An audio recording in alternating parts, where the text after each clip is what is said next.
Welcome all, welcome back in many cases. Nikki Clements and I are very happy to have you with us today. We are very pleased in our conference entitled Foucault's Confessions, dealing with Foucault's engagement with early Christianity and middle Christianity, Catholicism largely, and more specifically, his engagement with early Christianity in Les Aveux de la chair, recently translated as Confessions of the Flesh into English. We would like to thank, again, the Rice Department of Religion for sponsoring this conference. Also thank our Humanities Research Center for additional support, and the Rockwell Foundation for its very generous support of what we think has been a very productive and rich series of talks. We are certainly looking forward to adding to that today. Next time, this coming Thursday, we will be hearing from Daniele Lorenzini. Today, we are welcoming Arianna Sforzini, who will be speaking to us on rebellious flesh, virgins once again, consecrated women, and the radicality of conversion. Nikki, you will do a better job than I can in introducing her more fully. Thank you so much, Jim, for being my constant companion and co-host in this, and thank you to everyone once again for being here. It's an absolute delight and pleasure to welcome Arianna Sforzini today. Dr. Sforzini is a postdoctoral researcher in aesthetics at the University of Fribourg. She teaches philosophy at Sciences Po, Paris, and is a member of the Association pour le Centre Michel Foucault. She's been an associated researcher to the Bibliothèque Nationale de France, a postdoctoral fellow for the A&R project Foucault Fiches de Lecture, which are also Foucault's reading notes that you can find online. It's a tremendous resource, and it's a digitization project of Foucault's reading notes. So now you don't have to go to Paris, if one can't, for example, in order to look at the absolute treasures on box 22. I suggest going to first, if you're interested in Confessions of the Flesh. Dr. Sforzini is also a postgraduate fellow at ICI Berlin and the Institute for Critical Inquiry. She's the author of many articles and essays on Foucault's thought and contemporary continental philosophy, particularly its relation to the arts and the performance of bodies. And this is the register within which we'll be speaking today, notably at the intersection of performance, embodiment, questions of gender and women. And she does an absolutely tremendous job of engaging not only these theoretical dimensions, but also rooting them in both the historical texts that Foucault is engaging, as well as engaging Foucault's archive as a site of historical inquiry. Her two monographs are Les Scènes de la Vérité, Michel Foucault et le Théâtre from 2017, as well as Michel Foucault, Une pensée de corps from 2014. She has also co-edited Foucault from 2017, Michel Foucault, Éthique et Vérité, which is a 2013 volume, which is really a tremendous contribution. And this month, there is the publication of Foucault, le père et le sexe, which is, I believe, the volume that comes from the 2018 conference in Paris. And it is also edited by Philippe Butkin, Philippe Chevalier, Augustin Colombo, and Arianna Sforzini. So let us all welcome Dr. Sforzini to our stage, if not to Houston directly. Thank you very much, Nikki, for your generous presentation. And thank you so much, Nikki and James, for the invitation to participate in this wonderful, tremendous series of meetings on Foucault's Confessions. So I'm very, very glad to be here today, even if virtually, of course. I chose to focus today on the question of virginity, which is crucial in Foucault's Confession of the Flesh. It is a remarkable example of a practice which only seems to be identical in the pagan and the Christian worlds, but its ethical meaning changes completely. Virginity, as it was understood by the first Christian circles and then by monasticism, does not coincide with the simple abstinence from sexual intercourse, as the Greek philosophers meant it, as a test of self-mastery. In the Christian world, virginity established a new relationship with oneself. This relationship implied a constant reactivated attention and self-analysis that watches for signs of temptation in the depths of one's desire and pleasure.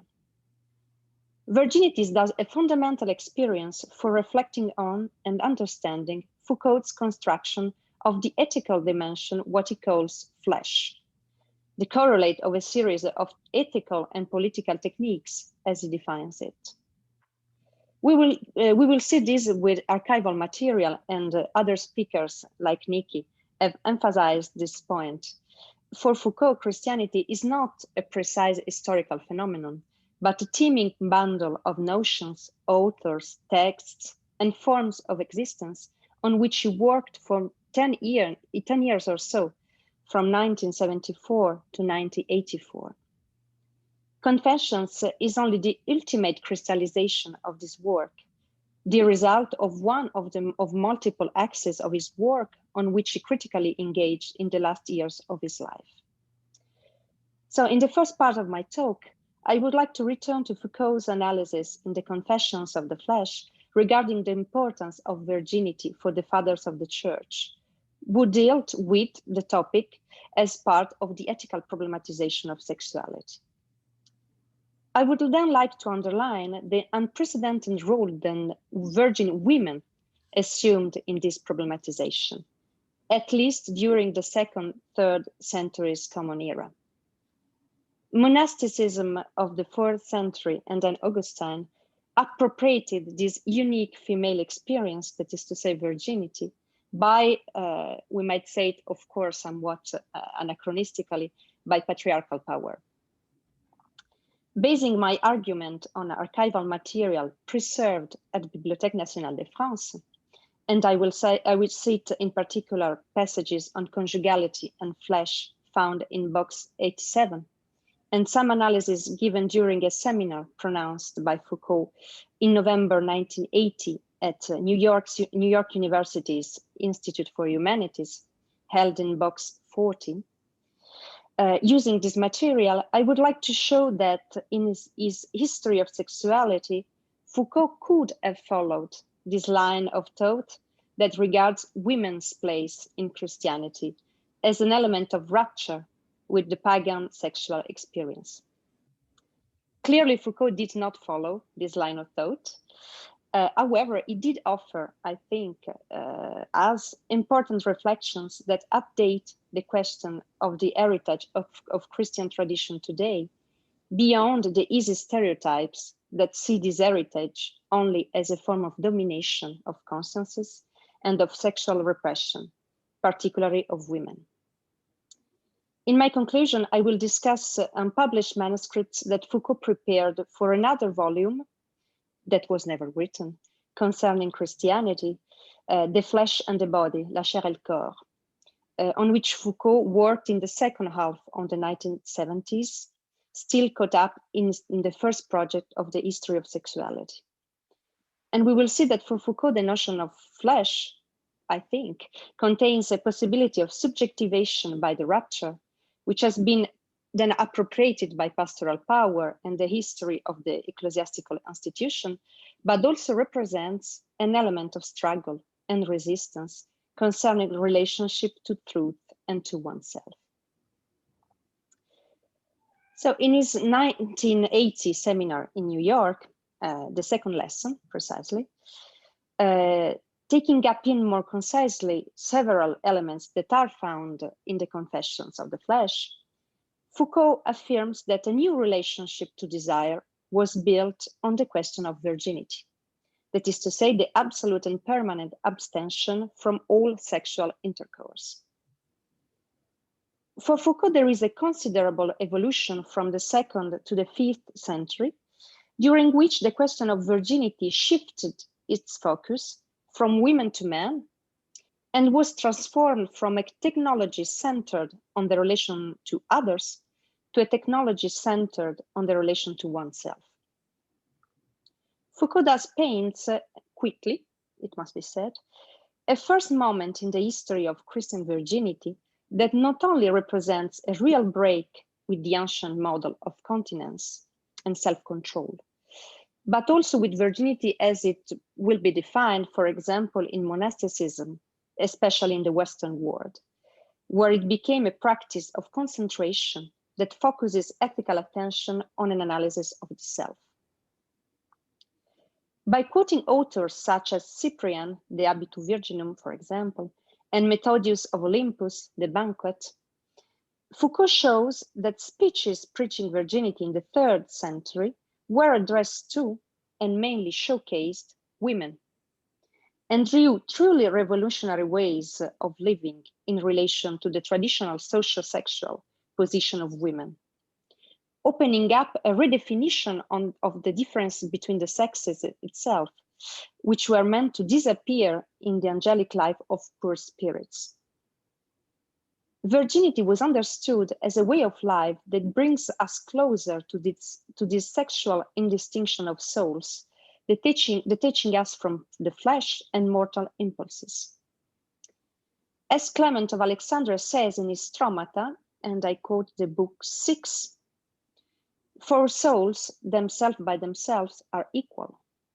Souls are neither male nor female when they no longer marry, nor are given in marriage." And one of the Greek theorists of female virginity, Jerome, will say at the end of the 4th century, I quote, "Observe what the happiness of the state must be in which even the distinction of sex is lost. The virgin is no longer called a woman." And I quote the treatise, The Perpetual Virginity of Blessed Mary. So why women, we can ask? There are probably 2 main reasons. One socio-historical and the other one more conceptual and theological. I used the works of Patrick Laurence, which is professor of Latin at the University of Tours and has worked on this question of women's virginity in early Christianity. And he points out that alongside Christian virgin women, the Virgines Christiane of the Roman world, men also had practices of abstinence, of course. They were called continentes and monarchy, the monks. However, most of these men no longer possessed the physical integrity that gave their way of life its name. Some have already been married, not to mention those such as Paulinus of Knowle and Pinion, who were continents during marriage.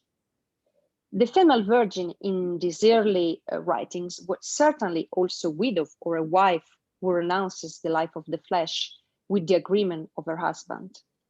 But she was more commonly a very young woman, still intact, who could become the emblem of purity of a Christian state after baptism. Virginity through the Virgo, the Virgin, is then the realization of a radically different state, another way of being ontologically. And the choice of chastity was for these women a double rupture, existential and sociopolitical. It was a question of refusing the natural destiny of the female sex, marriage and motherhood, often entering into a radical conflict with families and the gaze of society. But at the same time, this meant choosing a life that it's not a renunciation of the life of a wife and a mother, but a total change in the meaning given to these experiences, from marriage in the flesh to marriage in the spirit, in order to become like the Virgin Mary and the whole church, wife and mother of Christ, wife and mother of her sisters and brothers in Christ. There is a whole game of references and oppositions between true ecclesiastical marriage and secular marriage as a source of multiple troubles and pains, between true motherhood of the spirit and earthly motherhood, which is procreation in the flesh, the perpetuation of life in sin, and one that gives children to death, because as Gregory of Nyssa, for example, says in a treatise called On Virginity, I quote chapter 13, if you do not throw into the fire wood or straw or grass or something that it can consume, it has not the force to last by itself. So the power of death cannot go on working if marriage does not supply it with material and prepare victims for this executioner. So the themes of virginal abstention were mixed with the mysticism of love, in which the figure of the virgin woman, mother and wife of Christ, was essential. And the Virgin was thus also a future figure of war history, a promise of the state of glory and redemption that will arrive after the apocalypse and the final triumph over death. Now, Foucault is aware of all these themes. He talks about them in the seminar given in New York, for example, and in the Confessions, but he does not delve into them, maybe underestimating the revolution that the art of virginity could have represented in the doctrine and the actual existence of first Christians in imperial society. Nevertheless, he rightly notes that in a whole series of great treatises of the 1st century, Gregory of Nyssa, Basil of Ancyra, John Chrysostom, etc., the focus of virginity shifted from women to men. Virginity now appears as one of the great questions of religious life, measured against the emergence of monastic institutions. And moreover, we must not be naive and overstate the revolutionary capabilities of women in the 1st century of Christianity.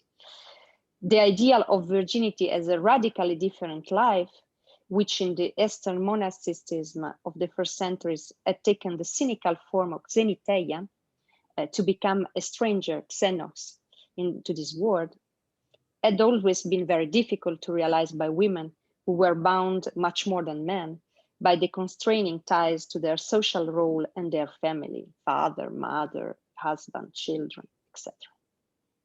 There is a fabulous example, Saint Thecla, in the 1st century, as recalled by the ancient apocryphal Acts of Paul and Thecla, but is definitely exceptional. She ran away from her family with St. Paul, defeated treason and several dangers, killed the man who tried to rape her.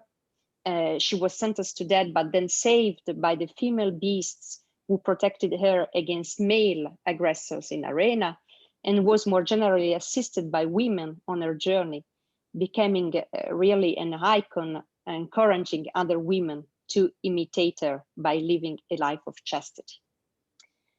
That is actually xeniteia, and according to an early definition, that step by which the monk tears himself away from his natural environment, his family, his homeland, to go and live elsewhere as a stranger, and ideally the Holy Land. But it's clearly an ideal very difficult for women to realize. The virginal ideal for women in the late antiquity was transformed more and more into an intimate withdrawal from secular life. It is the claustration within the domestic walls. Even going to church is considered for the father a dangerous form of temptation. Better, the isolation in a room of the family house, the cellula, the cell. This ideal then took on, in a new form, the Old Greek gyneceum and the assignment of women to the domus, to the house, reproducing those same social roles that the spiritual marriage to Christ should have erased. Women's monasticism itself did not change much in this framework, building the female monasteries on the male model and repeating inside them the hierarchical positions and the socio-sexual roles of the outside. In the box 87 of the Foucault's archive at the Bibliothèque Nationale de France, we found an unpublished passage on conjugality in the ancient world, which is probably dating back to the end of the 1970s, but it's not dated.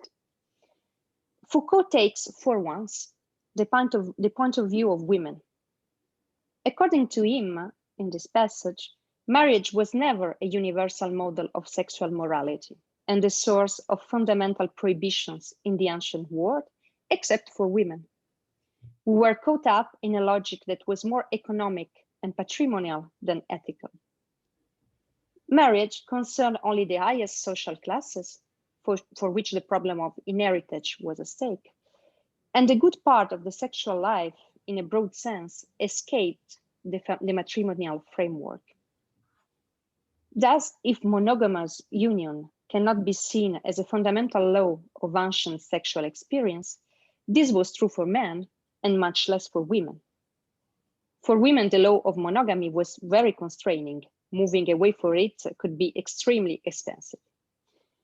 But the woman, and I quote Foucault's manuscript, all the quotation of Foucault's manuscript are my translation. The woman took especially part in the general system of patrimoniality, given to the family of the spouse in a complex process of exchange, subjected to the law of her husband, destined to be mother and to produce a descent. End of quote. Now, the conjugalization of sexual life with a progressive recuperation within the bond of marriage of the licit and procreative sexual acts and affective experience for men too, is the great invention of the late antiquity. It is not a Christian innovation, as Paul Vane taught it well to Foucault himself.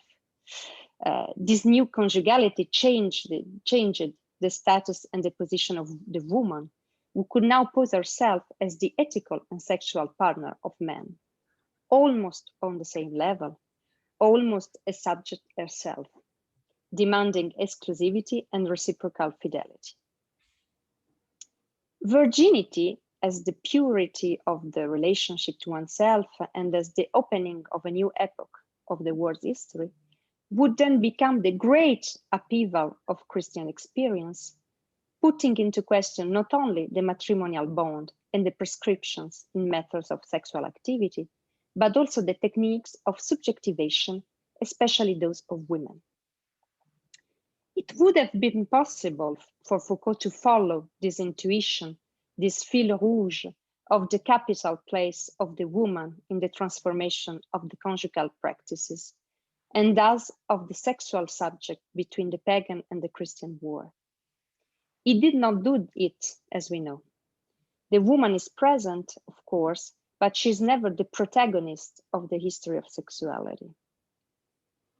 Nevertheless, Foucault provides us with the recent publication of the Confessions, as well as with the archival materials, with very important conceptual instruments that allow us to rethink our present at a time, our time, when the links between matrimony, gender difference, and the subjective position of women are more unclear and more politically urgent to discuss.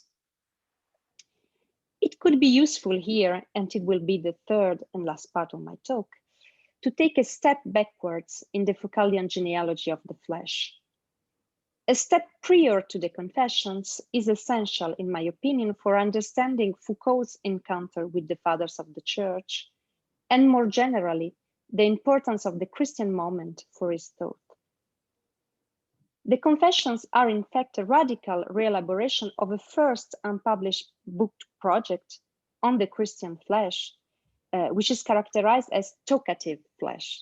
It's to say, a flesh which is called to talk about itself and to tell the truth about itself.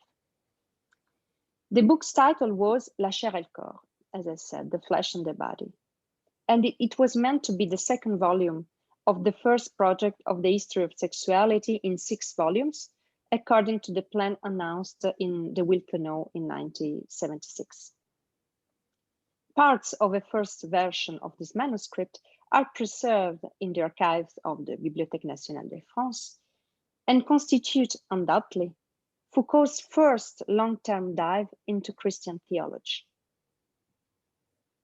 Foucault aims to analyze the question of concupiscence in the techniques of religion confession between the 15th and the 18th centuries through a genealogy of confession, in particular the confession of the sexual sins, which goes back to the Middle Ages, to the 8th century Common Era. These complex studies of confession of lust take as their starting point the changes produced by the development of practices of spiritual direction for the laity from the 15th century onwards. And more precisely, the upheaval in the practices of self-telling brought about by the Protestant Reformation and the responses by the Catholic Reformation. It is true that the point of view of Foucault about Christianity is often the Catholic point of view. But in this unpublished book, he engages with the question of Reformation too. So in this very specific turning point of modern history, Foucault draws a passage from a juridical and relational codification of faults concerning acts committed by individuals to a grid of exploration of sin that seeks the truth of the faults in the folds of desires and pleasure, the movements of the body and of conscience, at the border between voluntary and involuntary. These ideas were already discussed much more synthetically in the lectures at the Collège de France Abnormal, notably in the lessons of February 19th and 26th, 1975. We can therefore say that Foucault began to work on this question probably around 1974. The date of writing of the remaining fragments of The Flesh and the Body is nevertheless difficult to determine. If some texts were probably completed already in the mid-1970s, even before the publication of The Will to Know, other developments were certainly composed later in 1977-78 and are situated at the hinge between the first project of the history of sexuality and the conception and writing of the Confessions of the Flesh. The age of reformations is for Foucault, as he often repeats in The Flesh and the Body, as well as in his 1978 lecture at the Collège de France, Security, Territory and Population, a great moment of redefinition, polemical and bloody, of the dynamics between the subjective dimension, truth-telling, and power relations, pastorate in particular, for which modern states have inherited many traits. The reforms put back at the center the juridical, political, and then philosophical question of the subject. The age of the subject, writes Foucault, to which the modern regime of sexuality must be linked. Now, this modern subject, a sexual subject, found its roots precisely in the carnal subject of concupiscence, a subject incited to search for the truth, its own truth, in the deepness of its flesh, in its effects and involuntary movements, in a perpetual fight with what in it is eaten to itself. And this dimension of subjectivity as a fragmented self-experience, always to be recomposed, is, in my opinion, the fundamental discovery of Foucault in Tridentine moral theology, in the age of the Reformations. Thus, he can write, I quote the archives, what is put into question here, it's not a relationship, it is a subject, or rather a subjectivity with the bending of its automatism and its consents, with the awakenings and the limits of its conscience, with the forms, the movements, and the occasions of its pleasures, end quote. So this problem of the subject and the truth is basically the thread that guides all Foucault's exploration of the Christian theology of the flesh, from modernity to the fathers. The notion of flesh itself is a very specific modality of the relation between subject, truth, and power. In box 87 of the BNF archives, we find a passage in which Foucault summarizes in a few pages what he means by this complex notion of flesh, this time by analyzing the texts of the fathers, Cassian, Tertullian, Athanasius, Gregory of Nyssa, Ambrose, Augustine, etc. The text is not dated again, but it is certainly posterior to The Flesh and the Body and probably dating back to the turn of the 1980s. We find in it this intuition, fundamental in my opinion, which Foucault had already evoked when studying the theology of reformations. The Christian flesh is the correlative of a set of practices of the self, which take the form of a technique of revolt. I quote a long passage that I find particularly important and striking. The translation again is mine. What characterizes Christian flesh is that it is revolted. The passions against which the pagan philosophers wanted to arm their soul and that of their disciples were above all a form of passivity, the mark of a weakness of the soul, of its uncontrolled link to the body, and of the dependence of this one with regard to the world. The flesh is not, in this sense, passion. At least the passions which affect the soul translate the proper powers of the flesh.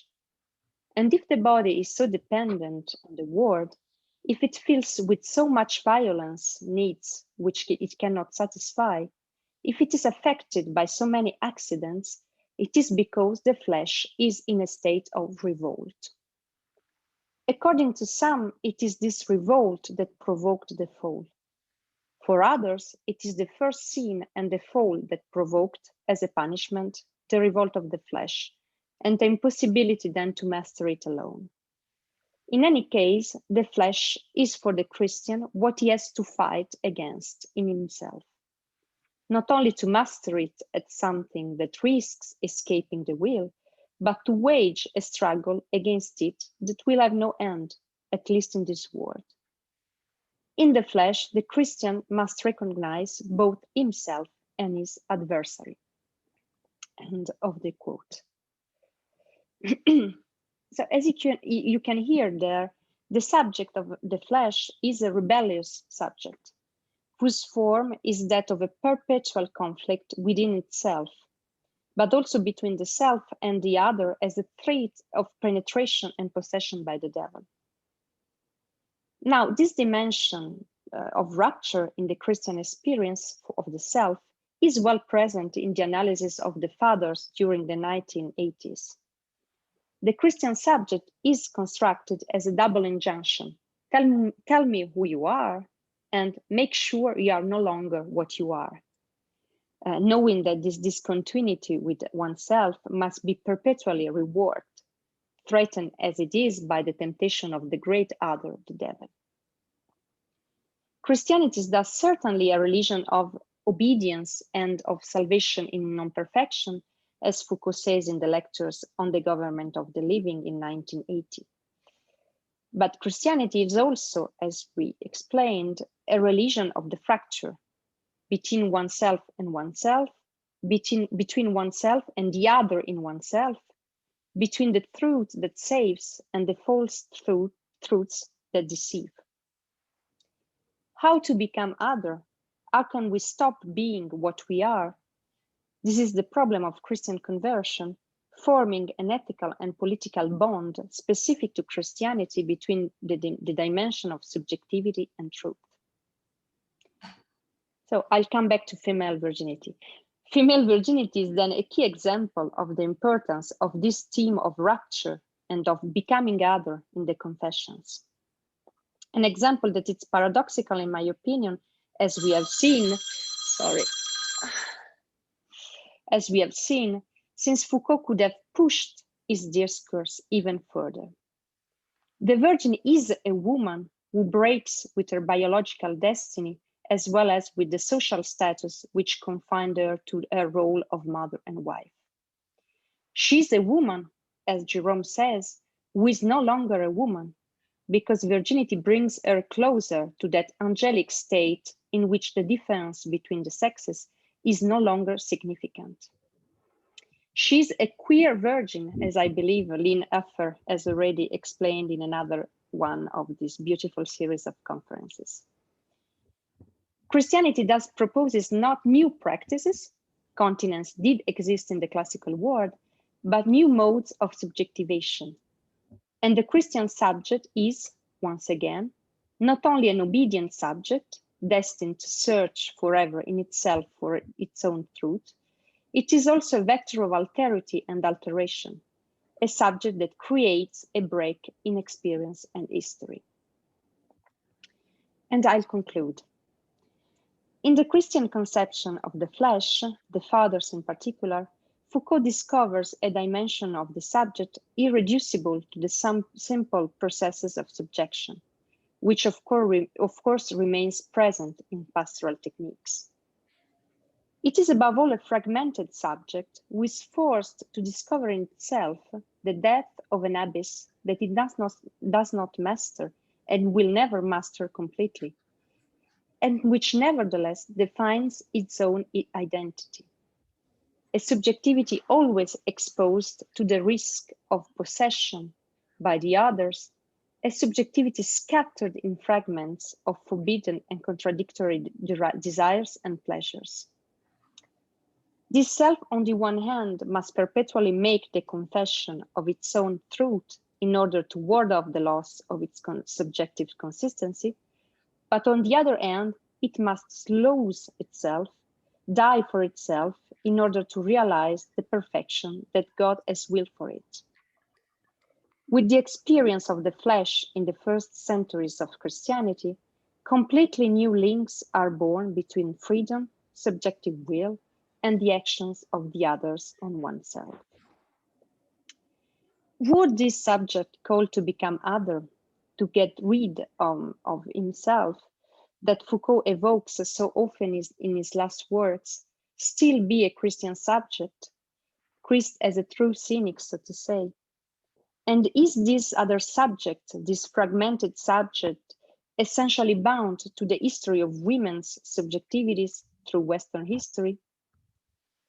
The study of the flesh described by proto-Christian authors allows Foucault to push his genealogies of modernity as far as possible to the subjectivity of late Christian antiquity as the experience of a dissociated, plural, relational, antagonistic subject.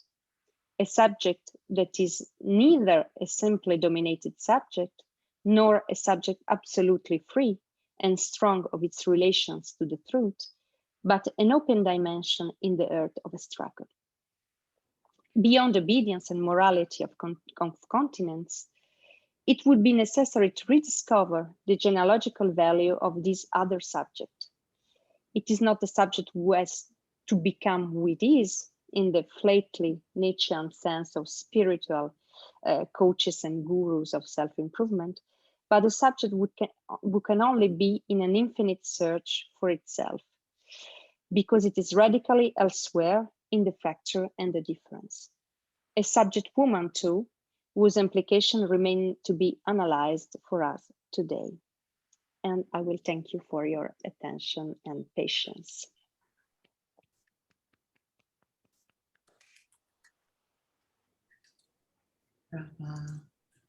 Thank you so much. That was a exceptionally intricate and conceptually sharp account of subject formation, both within a subjected and self-subjectivating mode. And I think that you just beautifully articulated what some of the constructive takeaways we might actually engage, not according to the letter of what Foucault was doing with attention to women, but instead the way in which his own examples offer potentially even more fecund insights for us to think through these dynamics.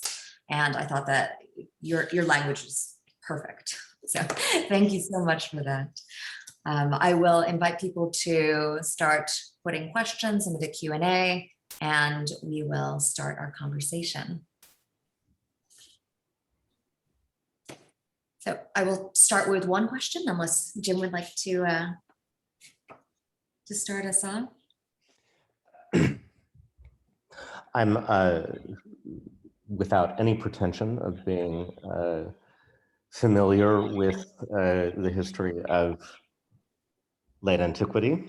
I owe my familiarity to several of the people who have spoken previously and who have been mentioned previously. I know Greece better, and ancient Greece, modern Greece too, for that matter.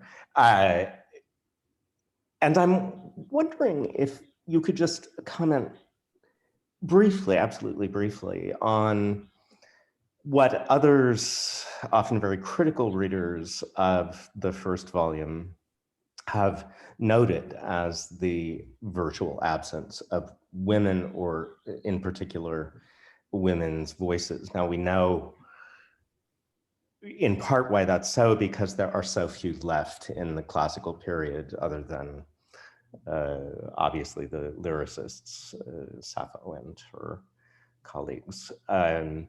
But recent work has been done on the role of the priestess in Hellenistic Greece in particular, where the sources are more rich, but also continuing through into the Roman period. And I'm wondering what, off the top of your head, you might think about what Foucault might have done differently in construing the relationship between the place of women in classical, or at least Hellenistic, Greece, and later in pagan Rome, if he'd actually attended to that sort, those sorts of documents. Obviously, he's engaged fundamentally with quite limited philosophical discourse in classical Greek and in Hellenistic and later Roman thought, which unsurprisingly is just a bunch of men. But he could have looked elsewhere at other kinds of archives, at other kinds of documents. And just if you could reflect on us, perhaps in the way of supporting, perhaps in the way of criticizing what has been an objection to Foucault's masculinist bias in his engagement with the pagan period. I have to say, I think it's true that Foucault didn't have a great sensibility for women's experience in general.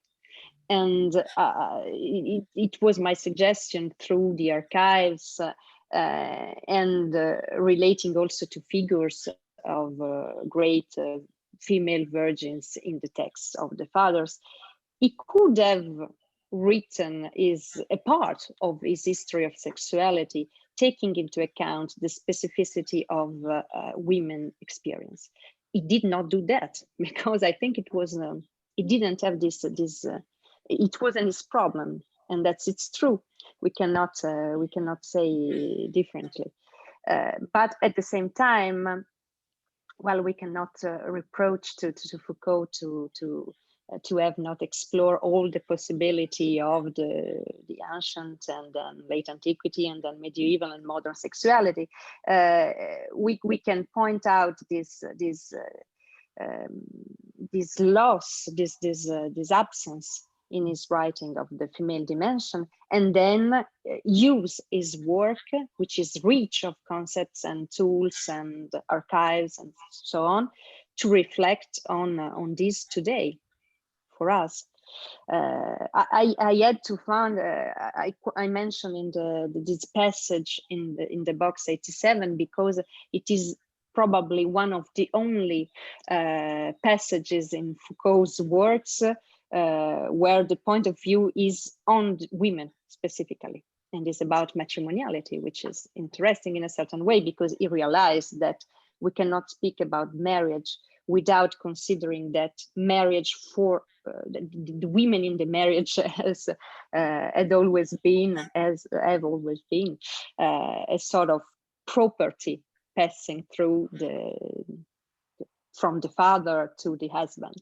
So he realized that, but then it is a passage he did not publish, and on which he has not worked again. And again, when he speaks about virginity in the early Christian world, he points out that the virgin at the beginning of Christian era is mostly the woman, the virgin woman. And he realizes why. There is a lot of explanation, both political and sociological and theological. But it's a sort of, well, he notes that, I don't know, I have the impression that he don't know what to do with it. And he passes on describing monasticism and Cassian and Augustine and all the great authors we know. And that's very interesting, of course. But I think he had the intuition, and we can use this intuition to make something for us today. Thank you. It's such a fascinating way of putting it, right? The way in which he kind of brackets off women in a way, because as Peter Brown was saying a couple of weeks ago, they talked about Macrina, right? So the centrality of Macrina to Gregory of Nyssa, it is in itself not unknown, but it is bracketed off even in a positive estimation of not only virginity, but of women's virginity. And the way in which not only in box 87, as you're describing, but also in boxes 84 and 89, the folders, c'est le bureau, c'est la table, where Foucault's treatment of Thalia, he has his treatments of Fabiola there. There are more women in these folders than appear in the texts, which is a very striking. It's more than a lacuna. I feel like there's something theoretically at stake happening here. And I think that this is also a part of that broader question of how does the source material Foucault turns to allow him to construct the narrative of the history of confession and pastoral power and modern disciplinary subjectivity on the one hand, versus what he's finding, which is this very strange genealogy of subjectivity with all these ethical folds and possibilities for counter resistance. And it seems like the women that he's interested in, even back in his notes in box 27, where he's taking notes in the Beguines, right, on Angela Foligny, on Mechtild, Magberg, right, of these figures who to him are these great mystics of the Rhineland, but that don't get incorporated into this narrative except for as moments of resistance and of counterconduct. So it seems like there's something really at stake here, and not only what is it that Foucault had access to and could kind of work into his narrative, but what is it about women in particular that's so excessive in these narratives that it troubled the very predicates of his inquiry. And your talk just brought out so many of those points, and also your response to Jim's question here, right, within antiquity as well. There are women, the question is not how do we find those voices, but instead how does their omission show us a lot more about the logic of subjectivity in terms of penetration versus erection, as Artemidorus versus Augustine has it, where women present a different form of problem for sexual ethics, it seems, that does that kind of ethical force you really get to in your presentation here. Yes, I completely agree with you. There is another, a counter history of sexuality, if we can say so. We can read through the archives Foucault used, his own archives, and the text is published. And it's a problem I noticed as you did, and I don't know how to use it. I don't like to put Foucault on trial for this. I don't know how to say. Evidently he wasn't able to tell all the different histories the materials showed to him. But you are right, there is something that is hidden there, that is that was in the sources Foucault used. So it was not a problem of historiographical sources. It is there in the father's texts. it is there in the history of mysticism, as you said. It is mainly, it is also a great female history, the history of mysticism. And there is so a sort of virtuality of resistance in women history that Foucault points out in several places, but it did not develop. That's true. But this counter history could go to the hysterical women of La Salpêtrière when he spoke about the psychiatric power, or the witches put when he talked about the history of possession and so on in the modern age. There are figures of women in his work, and there is something like a lacuna, as you not the difficulty of putting all these in a narrative coherence, I think. But this is, I agree with you. And then the point is, what can we do now with that? There are a lot of history that can be told, using Foucault's materials, and a lot of authors have done this in the last years. There is some work to do. There is some work to do. Especially in relation to I discovered only working for this paper, so I just quoted this fabulous history of Thecla, for example, which is the protagonist of an apocryphal Acts of St. Paul and St. Thecla. It's a wonderful figure of women escaping 5-time martyrism, death, and continually saved by women and female beasts even. So it's really an history of women reaffirming their power through virginity, and I wondered what can I do with it, and it's a pity that Foucault couldn't see the virtuality of resistance and counter history that these sort of figures in the Christian history can tell to us today. That's the point. It is also a counter history in the history of Christianism, which can give us another gaze of Christianity, far from the stereotype of a religion repressive to women, which has also been, of course, but it's not only that. Not only that. You also seem to give a sense of how do we deal with the way in which our institutions are structured today, according to this logic of biopower and disciplinary power, and how do we see resistance within that? And the history that you're unpacking here seems to give better resources than, let's say, Foucault's appreciation for ancient Greece, where there's a very different set of social expectations and norms, at least according to his logic of the kind of maritime power that he sees there. So it seems like you actually offer better critical resources today on the basis of the fact that it's that dialectic between pastoral power and the resistance too, which you've also seen with Mark Jordan and Lynn Huffer and others in this panel as well.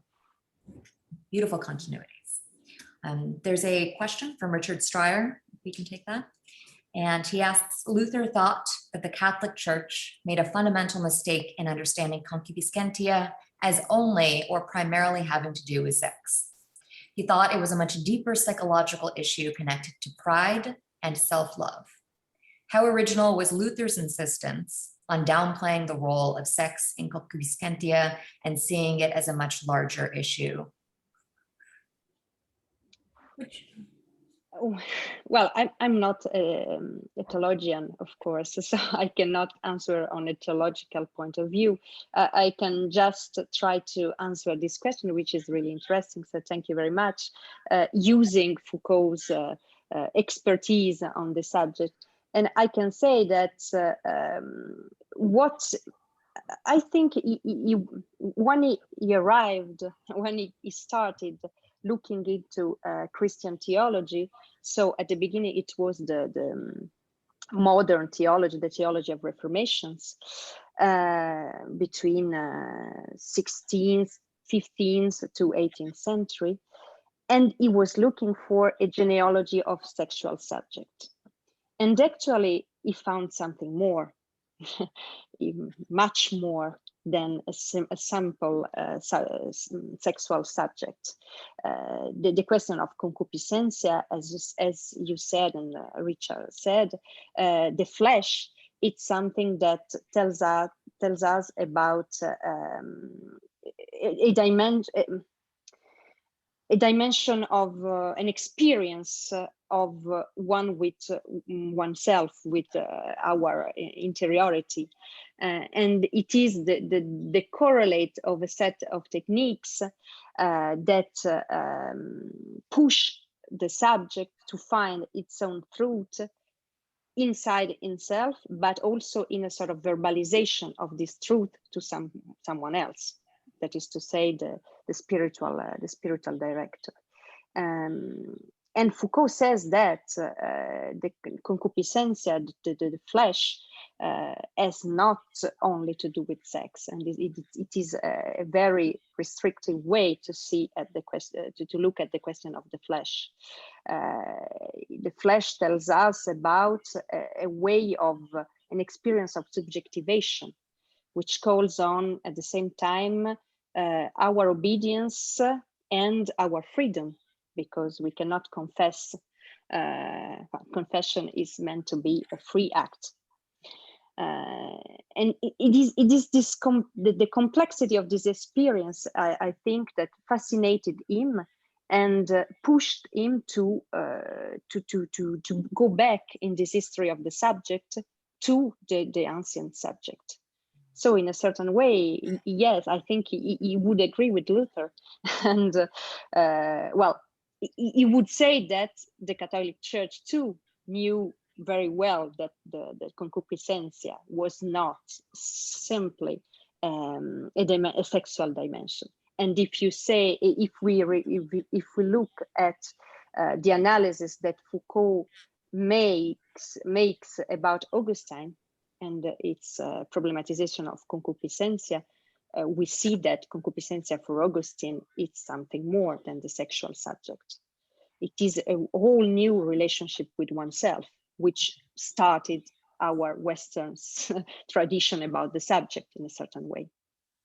So I would say yes, but the Catholic authors knew it too in a certain way.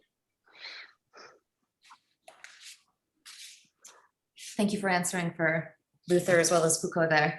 The right, like the question is such an interesting one of how Foucault ends up kind of splitting the Catholic from the Protestant and seeing Luther, right? He really extols Luther as a Parrhesiast, as someone who is fighting the man. And it seems like there's so many more levels that one can take this down in relation to why he reads the Reformation the way that he does, and why he also abandons it, right? If he wanted to get back to Luther, and if he's avoiding Paul, then there's something really interesting about the nadir here. So if people would like to ask questions with your voice, you can raise your hand and we can unmute you. Otherwise, and please do not hesitate to ask questions in French. You are welcome. Please. If you'd be willing to talk about Foucault, Le Père, Le Sexe, the volume, somebody was asking about that as well. Yes, it is a volume on which we, with Philippe Boudgen, Philippe Chevalier, and Agustine Colombo, we have been working on it for 3 years now, and it is the result of a conference we organized in Paris at the beginning of February 2018, when the Confessions of the Flesh were published in French, first published in French. And our idea was to gather not only Foucauldian experts, but people, philosophers, theologians, and so on, who were working on the fathers and were willing to accept the task to deal with Foucauldian text with the regard of people working on these father sources. And it's definitely, I think, one of the first encounters between these two academic populations, Foucauldians and the fathers experts. And the articles are really amazing. We have articles from James Bernard, Liz Clark, so some of the people you invited to, and more articles, more philological, explaining how Foucault used these sources, for example, on Tertullian or Chrysostom, and articles more engaged in a sort of reactivation and reactualization of the Foucauldian discourse today. Because I don't know if you share this this opinion, but I think the Confessions of the Flesh are quite a difficult book to deal with, because it's difficult to read now a book 30 years after it was written, and it was written in a style which is the style of the two last volumes of the History of Sexuality, so quite simple. It's not the Baroque Foucault of the history of madness or Discipline and Punish. And it can, I don't know, reading it can be quite difficult if you don't have a wide knowledge of these texts and authors, which are difficult authors for us today. And so all these people we gathered together for this book helped us reread this book, this difficult book, which is a posthumous book, a book which Foucault had finished because it's finished, but had not imagined to publish as it is. So once again, the moral of this entire series is Les Aveux de la Chair is not complete, and it requires not only ongoing conversations, but engagement with the archives.